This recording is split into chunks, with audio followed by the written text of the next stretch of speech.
இந்த ஆலய வரலாற்றை பார்ப்பதற்கு முன் புதிதாக வரும் நபர்கள் சப்ஸ்கிரைப் செய்து அருகில் உள்ள பெல் பட்டனை அழுத்தவும். அப்பொழுதுதான் நான் தினந்தோறும் பதிவிடும் ஆலயங்களின் வீடியோக்கள் உங்களுக்கு நோட்டிஃபிகேஷனாக வரும்.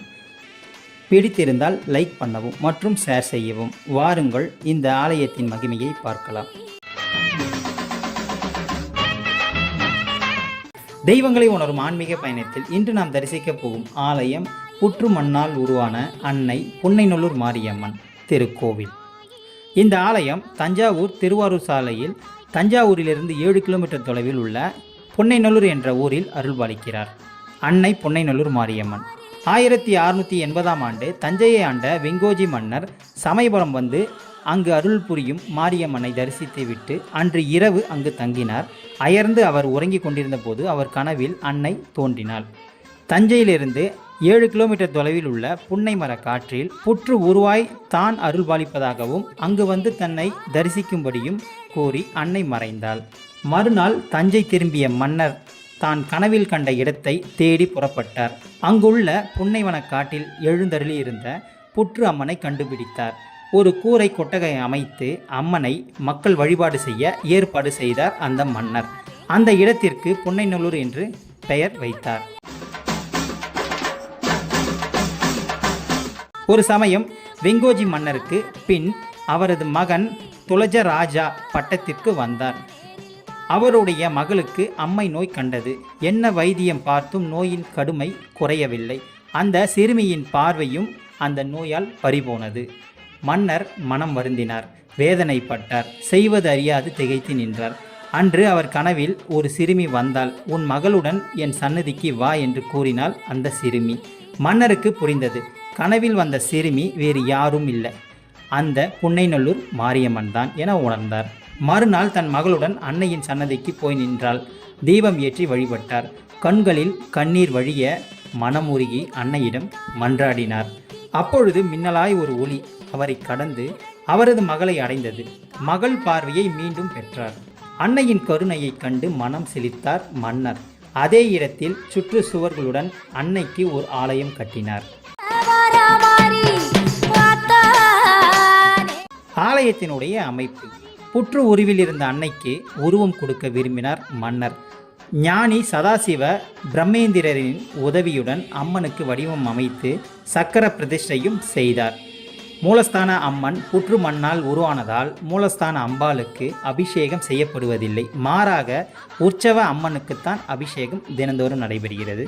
அழகிய ராஜகோபுரம், விமானம், மகா மண்டபம், அர்த்தன மண்டபம் மற்றும் 3 சுற்று சுவர்களுடன் ஆலயம் அமைந்துள்ளது. மகா மண்டபம் முகப்பில் கொடி மரமும் பலிபீடமும் உள்ளன. கருவறை வாசலில் துவாரக பாலகிகளில் கதை வடிவ திருமேனிகள் உள்ளன. உள்ளே கருவறையின் அன்னை மாரியம்மன் மூக்குத்தி பளபளப்பாக 4 கரங்களுடன் காட்சி தருகிறாள். அன்னை தன் 2 கரங்களில் கத்தியையும் கபாலத்தையும் சுமந்து மறு 2 கரங்களில் அபயவரத அஸ்த முத்திரைகளுடன் அருள் புரிகின்றாள். அபிஷேக ஆராதனைகள். அன்னைக்கு 5 ஆண்டுகளுக்கு ஒரு முறை தைல காப்பு அபிஷேகம் நடைபெறும். அப்பொழுது ஒரு மண்டலம், அதாவது 48 நாட்கள் அம்பாளை வெண்திரையில் வரைந்து அதில் அம்பாளை ஆவாகனம் செய்து அதற்குத்தான் அர்ச்சனை ஆராதனை நடைபெறும். இந்த 48 நாட்களும் அன்னைக்கு தினமும் 2 வேளை சாம்பிராணி, தைலம், புனுகு, ஜவ்வாது ஆகியவற்றால் அபிஷேகம் நடைபெறும். தைலாபிஷேகம் நேரத்தில் அம்பாளுக்கு உக்கிரம் அதிகமாகும். அதை தவிர்க்க அன்னைக்கு தயிர், பல்லயம், இளநீர் வைத்து நெய்வேத்தியம் செய்வார்கள். ஆண்டுதோறும் வரும் அக்னி நட்சத்திர நாட்களில் அம்மனின் முகத்தில் வியர்வை துளிகள் முத்து முத்தாக காணப்படுமாம். அதனால் அன்னை முத்து மாரியம்மன் என்ற பெயரால் அழைக்கப்படுகிறாள். முக்கிய நாட்களில் அம்மனுக்கு 23 கிலோ எடையுள்ள தங்க கவசம் சாத்தப்படுவதுண்டு. திருக்கோயிலின் உட்புற வெள்ளக்குளம் உள்ளது. உடம்பில் கட்டி அல்லது மறு உள்ளவர்கள் அனைவரும் அன்னையை வேண்டிக் கொண்டு வெள்ளத்தை கொண்டு வந்து இந்த குளத்தில் போடுவார்கள். வெள்ளம் கரைவது போல கட்டிகளும் பருக்களும் கரைந்துவிடும் என பக்தர்கள் நம்புகின்றனர். வீட்டில் யாருக்காவது அம்மை நோய் கண்டால் இங்குள்ள உள் தொட்டி வெளி தொட்டிகளுக்கு நீர் இறைத்து ஊற்றுவதாக வேண்டிக் கொண்டால் அம்மையின் உக்கிரம் படிப்படியாக குறைந்து அவர்கள் பூரண குணமாவது நிஜம். தஞ்சை அரண்மனை தேவஸ்தானத்தை சார்ந்த இந்த கோவிலுக்கு விடுமுறை நாட்களிலும் ஞாயிற்றுக்கிழமைகளிலும் பக்தர்கள் கூட்டமாய் வருவது உண்டு. உற்சவம். ஆடி மாதம் முத்துப்பல்லக்கு உற்சவமும், ஆவணி கடைசி ஞாயிறு தேரோட்டமும், புரட்டாசி மாதம் தெப்ப உற்சவமும், நவராத்திரி உற்சவமும் இங்கு வெகு சிறப்பாக நடைபெறுகிறது. கோடை காலத்தில் பால்குடம் எடுத்து காவடி சுமந்து அன்னையை தரிசனம் செய்ய ஆயிரக்கணக்கான பக்தர்கள் இங்கு வந்து தங்கள் வேண்டுதல்களை நிறைவேற்றிக் கொள்கின்றனர்.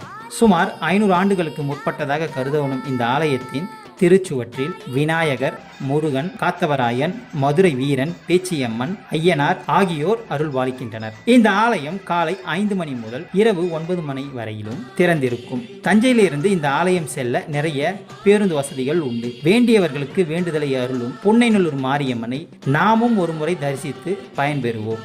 இதுதான் இந்த ஆலயத்தினுடைய பெருமைகளாகும்.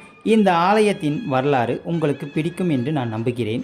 மீண்டும் அடுத்த பதிவில் நான் உங்களை சந்திக்கின்றேன். நன்றி, வணக்கம்.